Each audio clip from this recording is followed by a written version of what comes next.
ಎಲ್ಲರಿಗೂ ನಮಸ್ಕಾರ. Welcome to my YouTube channel. ಈ ದಿನ ನಾನು ಈ ವಿಡಿಯೋದಲ್ಲಿ ನಿಮಗೆ KEA ಪೊಲೀಸ್ ಎಕ್ಸಾಮ್ ಅಂದರೆ civil police exam already August 2, 2026 ನಡೆದಿದೆ. ಆದರೆ ಕೆಲವು ಗೊಂದಲ ಮತ್ತು ಕೆಲವುದರಿಂದ ಅಭ್ಯರ್ಥಿಗಳಲ್ಲಿ ಏನು ಮತ್ತೆ ನಡೆಯುತ್ತಾ ರೀ ಎಕ್ಸಾಮ್ ಅಥವಾ ಮತ್ತೆ ಎಕ್ಸಾಮ್ ನಡೆಯುತ್ತಾ, ರೀ ಎಕ್ಸಾಮ್ ಆಗುತ್ತಾ ಆಗಲ್ವಾ ಅಂತ ಈ ಥರ ನೂರಾರು ಪ್ರಶ್ನೆಗಳು ತಲೆಯಲ್ಲಿ ಬರ್ತವೆ. ಅದಕ್ಕೆ ಈ ವಿಡಿಯೋದಲ್ಲಿ ನಾನು ನಿಮಗೆ ಉತ್ತರ ನೀಡ್ತೇನೆ. ಬನ್ನಿ. ಏನು ಈ KEA ಪೊಲೀಸ್ ಎಕ್ಸಾಮ್ ರೀ ಎಕ್ಸಾಮ್ ನಡೆಯುತ್ತಾ ಇಲ್ಲ ನಡೆಯಲ್ವಾ, ಏನು ಮಾಡ್ತಾರೆ, ಆಗುತ್ತೆ ಆಗಲ್ಲ ಅನ್ನೋ ಒಂದು ಗೊಂದಲ ಸೃಷ್ಟಿಯಾಗಿದೆ ಇಲ್ಲಿಂದ ಅಂತ ಫುಲ್ ವಿಡಿಯೋದಲ್ಲಿ ತಿಳಿಸ್ತೀನಿ. ಎಲ್ಲೂ ಸ್ಕಿಪ್ ಮಾಡಬೇಡಿ, ಫುಲ್ ಇನ್ಫಾರ್ಮೇಟಿವ್ ಆಗಿದೆ. ಇನ್ನೂ ಯಾರು ನಮ್ಮ ಚಾನಲ್ ಸಬ್ಸ್ಕ್ರೈಬ್ ಆಗಿಲ್ಲ ದಯವಿಟ್ಟು ಚಾನಲ್ನ ಸಬ್ಸ್ಕ್ರೈಬ್ ಆಗಿ ಅಂತ ಹೇಳ್ತಾ ಬನ್ನಿ ವಿಡಿಯೋ ಸ್ಟಾರ್ಟ್ ಮಾಡೋಣ. ನೋಡಿ, ಇಲ್ಲಿ ನಾವು first of all first point ತಿಳ್ಕೊಬೇಕಾಗಿರೋದು ಪರೀಕ್ಷೆಯಲ್ಲಿ ಏನಾಯಿತು, ಯಾಕೆ ಈ ರೀ ಎಕ್ಸಾಮ್ ಕಾನ್ಸೆಪ್ಟ್ ಬಂತು ಅಂತ ಮೊದಲು ತಿಳ್ಕೊಬೇಕಾಗ್ತದೆ. ಯಾಕಂತ ಅಂದರೆ ನೋಡಿ, ಇಲ್ಲಿ KEA ಸಿವಿಲ್ ಪೊಲೀಸ್ ಕಾನ್ಸ್ಟೇಬಲ್ ಪರೀಕ್ಷೆ ಆಗಸ್ಟ್ 2, 2026 ನಡೀತದೆ. ಆಗಸ್ಟ್ 2, 2026 ನಡೀತದೆ. ರಾಜ್ಯದ ಹಲವು ಪರೀಕ್ಷಾ ಕೇಂದ್ರಗಳಲ್ಲಿ ನಡೆಯಿತು, ಹೌದು. ಆದರೆ ವಿಜಯಪುರ ಜಿಲ್ಲೆಯ ತಿಕೋಟಾದಲ್ಲಿ ಏನು ನಡೀತು ಅಂದರೆ, ಈ ಪ್ರದೇಶದಲ್ಲಿ ಪರೀಕ್ಷಾ ಕೇಂದ್ರದಲ್ಲಿ OMR ಶೀಟ್ ಅಂದರೆ OMR ನಂಬರ್ ಇರ್ತದಲ್ಲ, OMR ನಂಬರು ಮತ್ತು ಕ್ವಶನ್ ಪೇಪರ್ ನಂಬರು ಕರೆಕ್ಟಾಗಿ ಮ್ಯಾಚ್ ಆಗಿಲ್ಲ. This doesn't not match. ಅದಕ್ಕೋಸ್ಕರ ಸ್ವಲ್ಪ ಅಭ್ಯರ್ಥಿಗಳಲ್ಲಿ ಗೊಂದಲ ಆಯಿತು. ಯಾವ ಅಭ್ಯರ್ಥಿಗಳು ನೋಡಿಲಿ, ಈ ಪರೀಕ್ಷಾ ಕೇಂದ್ರದಲ್ಲಿ ಬರೆದ ಅಭ್ಯರ್ಥಿಗಳಿಗೆ ಗೊಂದಲ ಆಯಿತು. ಅದಕ್ಕೆ ಅವರು ಮೀಡಿಯಾ ಮುಂದೆ ಎಲ್ಲ ಬಂದು ಹೇಳಿದ್ರು, ಇದು ಅಸಲಿಯಾಗಿ ನಡೆದಿದ್ದು. ಏನು ಈ ಪರೀಕ್ಷಾ ಕೇಂದ್ರದಲ್ಲಿ ಆಯ್ತಲ್ಲ, ಇದರಿಂದ ಅಭ್ಯರ್ಥಿಗಳು ನಮ್ಮದು OMR ಬೇರೆ ಬಂದಿದೆ ನಂಬರು ಮತ್ತು ಕ್ವಶನ್ ಪೇಪರ್ ನಂಬರ್ ಬೇರೆ ಸೀರೀಸ್ ನಂಬರ್ ಬಂದಿದೆ ಅಂತ ಈ ಥರ ಗೊಂದಲ ವ್ಯಕ್ತಪಡಿಸಿದಾಗ ಇದು ರೀ ಎಕ್ಸಾಮ್ ಕಾನ್ಸೆಪ್ಟ್ ಉಟ್ಕೊಂಡಿದ್ದು. ನೋಡಿ, ಮತ್ತೆ ನಾವು ನೋಡ್ಬೋದು ಪರೀಕ್ಷೆಯಲ್ಲಿ ಏನಾಯಿತು ಅಂತ ಗೊತ್ತಾದರೆ, ಇಲ್ಲಿ ನೋಡಿ, ಕೆಲವು ಅಭ್ಯರ್ಥಿಗಳು ಅದೇ ಆಗಲೇ ಹೇಳಿದ್ನಲ್ಲ, ಅದೇ ಕ್ವಶನ್ ಪೇಪರ್ ಮತ್ತು OMRನಲ್ಲಿರುವ ಸಂಖ್ಯೆ ಒಂದೇ ಆಗಿಲ್ಲ ಅಂದರು ಎಂದು ಆಕ್ಷೇಪ ವ್ಯಕ್ತಪಡಿಸಿದ್ರು. ಆ ಕಾರಣದಿಂದ ಪರೀಕ್ಷಾ ಕೇಂದ್ರದಲ್ಲಿ ಗೊಂದಲ ಉಂಟಾಯಿತು. ಕೆಲವು ಅಭ್ಯರ್ಥಿಗಳು ಪರೀಕ್ಷೆಯಿಂದ ಹೊರಬಂದರು ಮತ್ತು ಕೆಲವು ನ್ಯೂಸ್ ಚಾನಲ್ ಮೀಡಿಯಾಗೆ ವರದಿ ಕೊಟ್ಟರು. ಇದಿಷ್ಟು ಪರೀಕ್ಷೆಯಲ್ಲಿ ಈ ಸಂದರ್ಭದಲ್ಲಿ ಆಗಸ್ಟ್ 2 ನಡೆದಿರೋ ಗೊಂದಲ. ಇದಕ್ಕೆ ನೆಕ್ಸ್ಟ್ ಏನಾಯಿತು ಅಂದರೆ, OMR ಮತ್ತು ಕ್ವಶನ್ ಪೇಪರ್ ನಂಬರ್ ಒಂದೇ ಆಗಿರಬೇಕಾ, ಇರಲೇಬೇಕಾ? OMR ಮತ್ತು ಇದೆಯಲ್ಲ, OMR ಮತ್ತು ಕ್ವಶನ್ ಪೇಪರ್ ಎರಡೂದ್ರದ್ದು ಒಂದೇ ಆಗಿರಬೇಕಾ ಅಂತ ಒಂದಷ್ಟು ಜನ ಪ್ರಶ್ನೆ ಬಂತು. ಅದಕ್ಕೆ KEA ಅವರೇ ಸ್ಪಷ್ಟನೆ ಕೊಟ್ಟರು. ಏನಂತ ಕೊಟ್ಟರು ನೋಡಿ, ಆದರೆ KEA ಅವರು ಒಂದು ಸ್ಪಷ್ಟನೆ ಕೊಟ್ಟರು. OMR ಸೀರಿಯಲ್ ನಂಬರ್ ಇದೆಯಲ್ಲ ಮತ್ತು ಕ್ವಶನ್ ಪೇಪರ್ ನಂಬರ್ ಇದೆಯಲ್ಲ ಒಂದೇ ಆಗಿರಬೇಕು ಅಂತ ಏನು ನಿಯಮ ಇಲ್ಲ ಅಂತ ಹೇಳಿದ್ರು. ಯಾರು ಮುಖ್ಯ ಇವರು ಪ್ರಸನ್ನ ಕುಮಾರ್ ಅವರು ವಿಡಿಯೋ ಇದರಲ್ಲೇ ಹೇಳಿದ್ರು. ಏನಂತ, ನೀವು ಯಾವುದೇ ಥರ ಗೊಂದಲ ಪಡಬೇಡಿ, ಕ್ವಶನ್ ಪೇಪರ್ ನಂಬರ್ ಆಗಲಿ OMR ನಂಬರ್ ಆಗಲಿ ಒಂದೇ ಇರಬೇಕು ಅಂತ ಏನಿಲ್ಲ. ಅಂದರೆ ಕೇವಲ ಎರಡು ಸಂಖ್ಯೆಗಳು ಒಂದೇ ಇಲ್ಲ ಎಂಬ ಕಾರಣಕ್ಕೆ ನೀವು OMR ಆಟೋಮೆಟಿಕ್ ಇನ್ವ್ಯಾಲಿಡ್ ಆಗುತ್ತದೆ ಅಂತ ಹೇಳಕ್ಕೆ ಸಾಧ್ಯ ಇಲ್ಲ ಅಂತ ಅವ್ರು ಹೇಳಿದ್ರು. ಏನು ಪ್ರಸನ್ನ ಕುಮಾರ್ ಅವರು ಹೇಳಿದ್ದು ಏನಂದರೆ, ಎರಡೂ ಒಂದೇ ಆಗಿರೋಂಗಿಲ್ಲ, ಮತ್ತು ನಾವೇನಾದರೂ ಒಂದೇ ಆಗಂಗಿದ್ರೆ OMRನಲ್ಲಿ ಯಾಕೆ ಮತ್ತೆ ಕ್ವಶನ್ ಪೇಪರ್ ನಂಬರ್ ಬರೆಯೋಕ್ಕೆ ಹೇಳ್ತಿದ್ವಿ ಅಂತ ಹೇಳಿದ್ರು. ಅದಕ್ಕೆ ಅವರು ಈ ಗೊಂದಲ ಇತ್ತಲ್ಲ, ಇದಕ್ಕೆ ಸ್ಪಷ್ಟನೆ ನೀಡಿದ್ರು KEA ಅವರು. ಇದು ಎರಡನೇ ಸ್ಟೆಪ್ ಆಗ್ತದೆ. KEA ಅವರು ನೋಡಿ, ಅವರು ಇದೆಲ್ಲ ಸ್ಪಷ್ಟನೆ ಕೊಟ್ರ ನಂತರ ಏನು ಮಾಡಿದ್ರು ಗೊತ್ತಾ, ವರದಿಗಳ ಪ್ರಕಾರ ಈ ತಿಕೋಟಾ ಪರೀಕ್ಷಾ ಕೇಂದ್ರದ ಘಟನೆಯ ಕುರಿತು ವಿವರದ ವರದಿ ಕೇಳಿದ್ರು. ಏನೇನಾಯಿತು, ಯಾಕೆ ಈ ಸಮಸ್ಯೆ ಆಗಿತ್ತು, ವಿವಾದದ ಬಗ್ಗೆ ಸಮಗ್ರ ಪರಿಶೀಲನೆ ನಡಿಬೇಕು ಅಂತ ಅವರು ಒತ್ತಾಯ ಮಾಡಿದ್ರು. ಆದರೆ ಒತ್ತಾಯ ಇನ್ನು ಮಾಡಿದಾಗ ಪರಿಶೀಲನೆ ನಡೀತಾ ಇದೆ, ವರದಿಗಳು ಆಗ್ತಾ ಇದೆ. ಇದು KEA ಅವರು ಅಲ್ಲಿ ವರದಿ ಕೇಳಿದ್ದಾರೆ.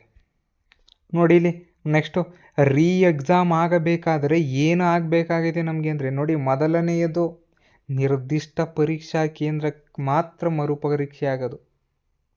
ಯಾಕಂದರೆ ಅಲ್ಲಿ ಪಾಪ ಹುಡುಗರು, ಅಲ್ಲಿನ ಸ್ಟೂಡೆಂಟ್ಸ್, ಕ್ಯಾಂಡಿಡೇಟ್ಸಿಗೆ ಮಾತ್ರ ಇಲ್ಲಿ ಏನಾಗಿದೆ ಸಮಸ್ಯೆ ಆಗಿರೋದು. ಎಲ್ಲಿ ಈ ಕೇಂದ್ರದ ಹುಡುಗರಿಗೆ ಮಾತ್ರ, ಕ್ಯಾಂಡಿಡೇಟ್ಸಿಗೆ ಮಾತ್ರ ತೊಂದರೆ ಆಗಿರೋದು. ಅದಕ್ಕೆ ಎಲ್ಲಿ ನಡಿಬೇಕು ಅಂತಲೂ ವಿವರಣೆ ಇದೆ ನೋಡಿ. ಅಕಸ್ಮಾತ್ ಮಿಸ್ ಆಗಿ ಏನಾದರೂ ಎಕ್ಸಾಮ್ ಆಗುತ್ತೆ ಅಂದರೆ ನಿರ್ದಿಷ್ಟ ಪರೀಕ್ಷಾ ಕೇಂದ್ರದಲ್ಲಿ ಮಾತ್ರ ಆಗ್ತದೆ.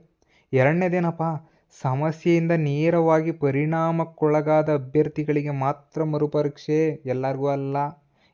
ಇದೇನು ಏನಾದರೂ ಅಲ್ಲಿ ವರದಿ ಪ್ರಕಾರ, ಇಲ್ಲಿ ಕೆ ಇ ಅವರು ಕೇಳಿದಾರಲ್ಲ, ವರದಿ ಪ್ರಕಾರ ಏನಾದರೂ ಆಗಿದ್ದರೆ ಈ ರೀತಿ ಮಾಡ್ತಾರೆ.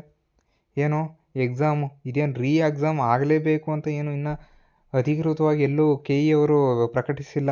ಅಕಸ್ಮಾತ್ ಆದರೆ ಮೂರನೇದು ಏನಂದರೆ, ಅತ್ಯಂತ ಗಂಭೀರವಾದ ಮತ್ತು ವ್ಯಾಪಕವಾದ ಸಮಸ್ಯೆ ಕಂಡು ಬಂದರೆ ಹೆಚ್ಚಿನ ಅಭ್ಯರ್ಥಿಗಳನ್ನು ಒಳಗೊಂಡ ಕ್ರಮ ಜರುಗಿಸ್ತಾನೆ ಅಂತ ಹೇಳಿದ್ದಾರೆ.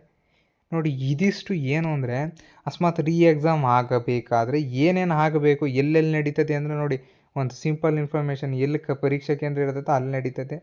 ಯಾವ ಮೋಸವಾಗಿರ್ತದ ಅಂದರೆ ವಂಚಿತರಾಗಿರ್ತಾರಲ್ಲ ಆ ಅಭ್ಯರ್ಥಿಗೆ ಮಾತ್ರ ಆಗೋದು. ಈ ವಿಡಿಯೋದ ಬಹು ನಿರೀಕ್ಷಿತ ಪ್ರಶ್ನೆ ಅಂದರೆ ಎಕ್ಸಾಮ್ ಆಗುತ್ತಾ ಆಗಲ್ಲವಾ? ಎಕ್ಸಾಮ್ ಖಚಿತ ಎಂದು ಹೇಳಲು ಸಾಧ್ಯವಿಲ್ಲ, ಮತ್ತು ಯಾವುದೇ ಕಾರಣಕ್ಕೂ ಎಕ್ಸಾಮ್ ಆಗುವುದಿಲ್ಲ ಅಂತ ಹೇಳೋದಕ್ಕೂ ಸಾಧ್ಯ ಇಲ್ಲ. ಅಂದರೆ ಈ ವರದಿ ಬರೋ ತನಕ ನಾವು ಕಾಯಲೇಬೇಕಾಗ್ತದೆ. ವರದಿ ಬರಬೇಕಾ ತನಕ ಕಾಯಲೇಬೇಕು. ವರದಿ ಏನಾದರೂ ವರದಿ ಪ್ರಕಾರ ಅಲ್ಲಿ ಏನಾನ ದೋಷ ಕಂಡು ಬಂದಿದೆ ಅಂದರೆ ಎಕ್ಸಾಮ್ ಆಗುತ್ತೆ. ಎಕ್ಸಾಮ್ ಆಗುತ್ತೆ. ವರದಿ ಪ್ರಕಾರ ಏನಾದರೂ ಅಲ್ಲಿ ಏನು ಗೊಂದಲ ಸೃಷ್ಟಿ ದೋಷ ಏನು ಕಂಡು ಬರಲಿಲ್ಲ ಅಂದರೆ ಎಕ್ಸಾಮ್ ಆಗೋದಿಲ್ಲ. ಎಕ್ಸಾಮ್ ಆಗೋದಿಲ್ಲ. ಎಕ್ಸಾಮ್ ಅಲ್ಲಿ ಗೊಂದಲ ಅಥವಾ ದೋಷ ಏನೇ ಯಾವುದೇ ಇದಾಗದೆ ಸ್ವಲ್ಪ ಮಿಸ್ಅಂಡರ್ಸ್ಟ್ಯಾಂಡಿಂಗ್ ಆಯಿತು ಅಂದರೆ ಏನು ಎಕ್ಸಾಮ್ ನಡೆಯೋಲ್ಲ ಅಂತ ಇಲ್ಲಿ ಅಧಿಕೃತವಾಗಿ ಇನ್ನೂ ಏನು ನೋಡ್ತಾ ಕೆ ಇ ಅವರು ಅಧಿಕೃತವಾಗಿ ಅಂತಿಮ ಘೋಷಣೆ ಮಾಡಿಲ್ಲ ಎಕ್ಸಾಮ್ ಬಗ್ಗೆ. ಅದೊಂದು ತಲೆಯಲ್ಲಿ ಇಟ್ಕೊಳ್ಳಿ. ಇವಾಗ ಏನೋ ರಿಸಲ್ಟ್ ಮಾಡಿಬಿಟ್ರು, ಒಂದಷ್ಟು ಜನ ಅಭ್ಯರ್ಥಿಗಳು ಇರ್ತಾರೆ ಈ ಸರಿನೇ ಚೆನ್ನಾಗಿ ಬರೆದಿರ್ತಾರೆ, ಇನ್ನೊಂದಷ್ಟು ಜನ ಅಭ್ಯರ್ಥಿಗಳು ಚೆನ್ನಾಗಿ ಬರೆದಿರಲ್ಲ. ಹಾಗಂತ ಅಂದರೆ ನಾನು ಬೇರೆ ಇದು ಹೇಳ್ತಾ ಇರೋದು, ಬಟ್ ಅಲ್ಲಿ ಎಕ್ಸಾಕ್ಟ್ ಆ ಪರೀಕ್ಷಾ ಕೇಂದ್ರದಲ್ಲಿ ಬರೆದಿರ್ತಾರೆ ನೋಡು, ಅವ್ರಿಗೆ ಮೋಸ ಆಗಿದ್ರೆ ಏನು ಮಾಡೋದು? ಅವರಿಗೆ ಮೋಸ ಆಗಿದ್ರೆ ಎಕ್ಸಾಮ್ ಆಗಬೇಕು. ಅಕಸ್ಮಾತ್ ಮೋಸ ಆಗಿಲ್ಲ, ಗೊಂದಲ ಆಗಿತ್ತು ಅಂದರೆ ಏನು ಮಾಡಬೇಕು? ಅವ್ರು ಏನೇನೋ ಆದರೂ ಚೆನ್ನಾಗಿ ಓದಿದರು, ಅಭ್ಯರ್ಥಿಗಳು ಚೆನ್ನಾಗಿ ಓದಿದರೆ ನ್ಯಾಯ ಸಿಗಬೇಕಾಗ್ತದೆ. ಇದೆಲ್ಲ ಪ್ರಶ್ನೆಯಲ್ಲಿ ಇಟ್ಕೊಂಡು ನೋಡಿದಾಗ ಕೆ ಇ ಅವರೇ ಅಧಿಕೃತವಾಗಿ ಘೋಷಣೆ ಮಾಡಬೇಕಾಗ್ತದೆ. ಅಂಥ ತನಕ ಏನೂ ಮಾಡೋಕ್ಕಾಗಲ್ಲ. ಇನ್ನೊಂದು ಪ್ರಶ್ನೆ ಕೆ ಇ ಅವರಿಗೆ, ಒಂದು ಸ್ವಲ್ಪ ಆಲ್ರೆಡಿ OMR ವ್ಯಾಲ್ಯುವೇಷನ್ ಆಗ್ತಾಯಿದೆ ಅಂತ ಒಂದು ಸ್ವಲ್ಪ ವರದಿ ಬರ್ತಾಯಿದೆ. ಅದು ಅಲ್ಲದೆ ಇತ್ತೀಚೆಗೆ ಮೊನ್ನೆ ಫಿಸಿಕಲ್ ಟೆಸ್ಟ್ಗೆ ಯಾವ್ಯಾವುದು ಇದು ಅಂತಲೂ ಕೂಡ ಫಿಕ್ಸ್ ಮಾಡಿದ್ದಾರೆ. ನಾಮಿನೀಸು ಮತ್ತು ಎಲ್ಲೆಲ್ಲಿ ಅಂತ ಈಗೆಲ್ಲ ಫಿಕ್ಸ್ ಮಾಡಿದ್ದಾರೆ. ಆದ್ದರಿಂದ 90% ಇದು ಎಕ್ಸಾಮ್ ಆಗೋದಿಲ್ಲ. ವರದಿ ಏನಾದರೂ ಬಂತು ಅಂದರೆ ಅವಾಗ ಚೇಂಜ್ ಆಗೋ ಚಾನ್ಸಸ್ ಇರುತ್ತೆ, ಏನು ಎಕ್ಸಾಮ್ ಆಗಬಹುದು ಅಂತ. ಅದೇ ಬಿಟ್ಟು ಇನ್ನು ಉಳಿದಕ್ಕೆ ಯಾವುದೇ ಕಾರಣಕ್ಕೂ ಎಕ್ಸಾಮ್ ಆಗೋ ಚಾನ್ಸಸ್ ತುಂಬಾ ಕಡಿಮೆ ಇದೆ. ಕೆಲವು ಜನ ಕೇಳ್ತಾರೆ, ಸರ್ ನಾವೀಗ ಅಭ್ಯರ್ಥಿಗಳು ನಾವು ಏನು ಮಾಡ್ಬೇಕು ಸರ್ ಅಂತ ಕೇಳ್ತಿದ್ರೆ, ಇವಾಗ ನೀವು ಮಾಡಬೇಕಾಗಿರೋದು ಏನಾದರೂ ಸೋಷಿಯಲ್ ಮೀಡಿಯಾದಲ್ಲಿ ಬರುವ ಎಕ್ಸಾಮ್ ನ್ಯೂಸ್ ಅನ್ನೋ ತಕ್ಷಣ ನಂಬೇಡಿ.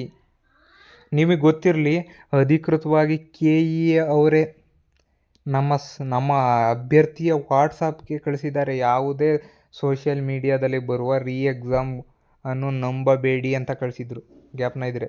ನಂತರ ಏನು ಕಳಿಸಿದ್ದಾರೆ, ಕೆ ಇ ಅಧಿಕೃತ ವೆಬ್ಸೈಟ್ ಮತ್ತು ರಿಕ್ರೂಟ್ಮೆಂಟ್ ಮಾತ್ರ ಪೇಜ್ ಗಮನಿಸಬೇಕು, ಎಲ್ಲೆಲ್ಲ ಹಾಕಿರೋದು ನಂಬಂಗಿಲ್ಲ, ಬೇರೆ ವೆಬ್ಸೈಟಲ್ಲಿ ಹಾಕಿರೋದು ನಂಬಂಗಿಲ್ಲ.